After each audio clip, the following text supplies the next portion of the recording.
ഇന്ന് പാലക് തോരൻ വെക്കുവാണ്. അപ്പോൾ അതിനായിട്ട് ഞാൻ വെളുത്തുള്ളി, ചെറിയ ഉള്ളി, പച്ചമുളക്, ജീരകം, കുറച്ച് തേങ്ങ, പിന്നെ പാലക് അരിഞ്ഞതും എടുത്ത് വെച്ചിട്ടുണ്ട്. എല്ലാം കൂടെ മിക്സിയിലിട്ട് അരച്ചെടുക്കുകയാണ് ചെയ്യുന്നത്. നമ്മൾ കുറച്ച് മഞ്ഞൾപ്പൊടി കൂടെ ചേർത്ത് കൊടുക്കേണ്ടതാണ്. ആവശ്യത്തിന് മഞ്ഞൾപ്പൊടി ചേർക്കുക.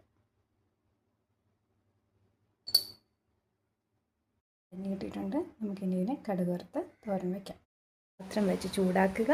അതിലോട്ട് നിങ്ങളുടെ ആവശ്യാനുസരണം സൺഫ്ലവറോ വെളിച്ചെണ്ണയോ എന്താണെന്ന് വെച്ചാൽ നിങ്ങളുടെ ഇഷ്ടത്തിനും ആരോഗ്യത്തിനും അനുസരിച്ച് ചേർക്കുക. എണ്ണ ചൂടായി വരുമ്പോഴത്തേക്കും സാധാരണ എങ്ങനെയാണോ കടുക് വറുക്കുക അതുപോലെ കടുക് വറുക്കുക. നമ്മുടെ ആവശ്യാനുസരണം കടുകിടുക. എണ്ണ ചൂടായിട്ടുണ്ട്, കടുകിടുക. ഇത് നമ്മൾ ചട്ടിയിലോട്ടിട്ട് ജസ്റ്റ് ഒന്ന് ഇളക്കി കൊടുക്കുക. നമ്മൾ അരച്ച് വെച്ചിരിക്കുന്ന തേങ്ങയും മസാലയെല്ലാം കൂടെ ചേർക്കുക. പാലക്കിൽ ഉപ്പുള്ളത് കൊണ്ട് തന്നെ നമ്മൾ കുറച്ച് ഉപ്പ് ആവശ്യാനുസരണം ചേർത്ത് കൊടുത്താൽ മതിയാകും. ഉപ്പ് ചേർത്ത ശേഷം ഇളക്കുക. ഉപ്പ് എല്ലാ ഭാഗത്തേക്കും എത്തിക്കുക. അടച്ച് വെച്ച് വേവിക്കാം. തോരൻ റെഡിയായിരിക്കുകയാണ്.